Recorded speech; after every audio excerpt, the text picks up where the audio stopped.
One bride. One groom. 15 murders so far. And a killer on the loose. It's only John Wakefield, but with 3 more episodes to go, there's got to be more.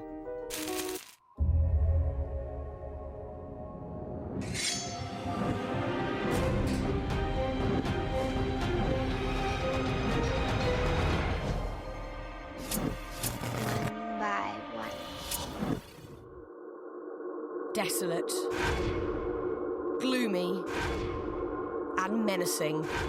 Why would anyone go to Harper's Island? Well, I certainly wouldn't. But with the help of Adam Campbell, who plays Cal, and executive producer Karim, we'll be taking an exclusive look around the island. And looking back at the prime suspects and grisly murders from the show that I found terrifying. And I'm sure I'm not the only one. We were looking to do something really fun, but serialized, but also in a whole new genre that has ever been done for television before, and that was the horror genre. It's kind of horror slash murder mystery slash whodunit. It's essentially a 13-hour horror movie. Somebody is killing everyone, and it's a game of survival. The influences were more slasher films. What if you took 10 Little Indians or Friday the 13th, and instead of did it over an hour and a half, did it over 13 episodes, where every week people are being eliminated? And we realized that's a reality show. That's what they do on reality shows. That's what the success of reality shows is. Who's gonna get bumped off this week? But before anyone could be bumped off, the producers had the job of finding the perfect cast. It was looked at as a chance for young startup actors to get seen. You know, very talented people and people that, you know, we thought had, you know, ability to break out. And the cast was made up of young, talented, and more to the point, beautiful people. What are you waiting for? And I'm walking down the street, they say, hey, sexy. Hey, sexy. Get a bunch of hotties together and people take their shirts off. This is good television. You're not dressed? Nope. As in, like, naked? Yep. That's me. Naked. Hey, sexy. But it's not all wandering around in your underwear. The actors had to deal with a unique way of working. The most challenging thing about working on Harper's Island is the fact that you didn't know when you were going to die. No one was guaranteed more than, I think, 7 episodes. No one knew who the killer was. And if we would die, and if we did die, when we would die. So all our conversations were, who do you think the killer is? Okay, I think it's this person because... Sort of like, depending on where the writers were going with the story, whether your character was going to survive or not. And one of the wedding party didn't even make it to the island.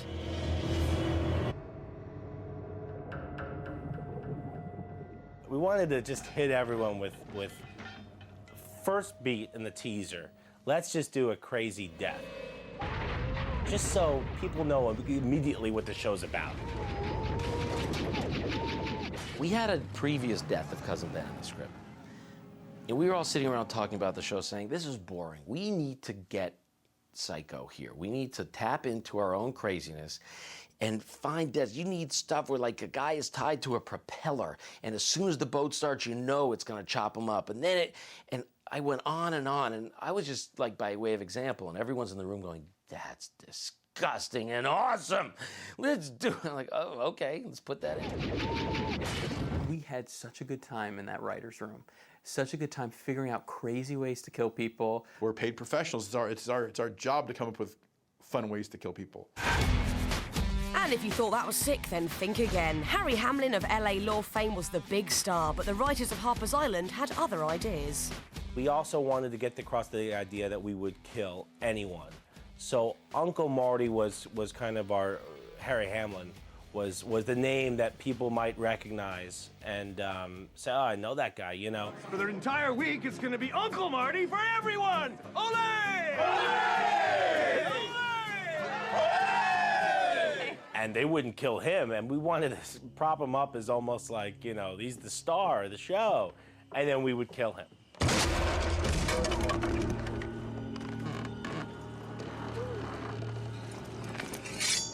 When he is walking along this bridge and falls through and he's hanging there, you're already in a precarious situation and it's vulnerable and you're thinking, oh, someone's gonna get him. You're not thinking someone's gonna get his entire lower half.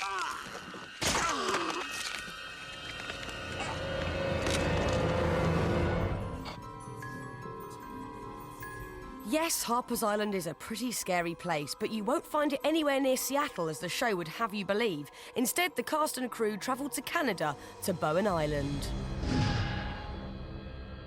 Bowen's really beautiful, but in the right light can be really terrifying. I mean, watching the show, it's just, I mean, it looks so creepy. It was the perfect setting for what we were looking for the show. It was gothic, it was dark, it was foggy, it had cliffs against seaside and waves crashing against jagged rocks. That really intense, dramatic, gothic, romantic look. So I made everyone schlep out to Bowen Island.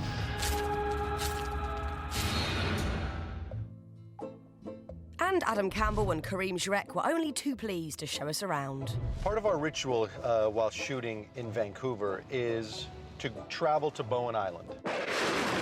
Bowen Island doubled for Harper's Island.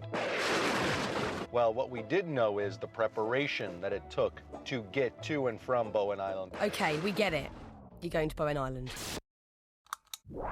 What we're going to do is show you a typical journey.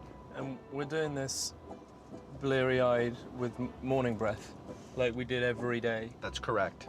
But your hair looks as good as it's ever looked. Why are you saying that with that hint of sarcasm? No sarcasm, my friend.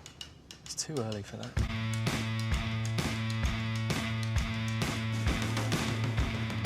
I probably was the one to pick Bowen Island because it was the most difficult, inconvenient place to go. It was frickin' freezing. Oh, what's way over there that's cold? No, let's go to Bowen Island. A lot of actors would use this time, you know, to prepare. I just look out for roadkill, and I try and count how many dead animals do I see. Skunk. I think it was about a 20-minute water taxi ride from the mainland, Vancouver, but you'd have to get to the ferry, so it meant you had to get up an hour earlier to get there and get home an hour later. I'm not sure any of us enjoyed having to go back and forth all that much. It actually looks pretty ominous from this angle when you're approaching Bowen Island. You get that sense of no one lives here. One of the things that was really complicated shooting a show set in America but shooting in Vancouver was having to hide that. Canadians quite patriotic, aren't they? Very. Their flags are everywhere. Everywhere.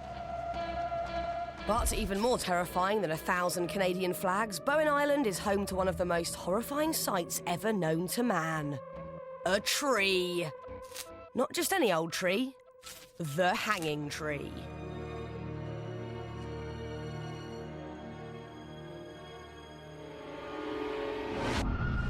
Mom?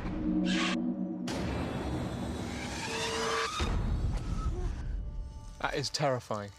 Yeah, well, imagine being strung up there and for a couple hours to shoot, which is what we did with our stunt people. You had how many people? You had 4 people up there? 3 stunt people and our actress who played Abby's mother. Yeah.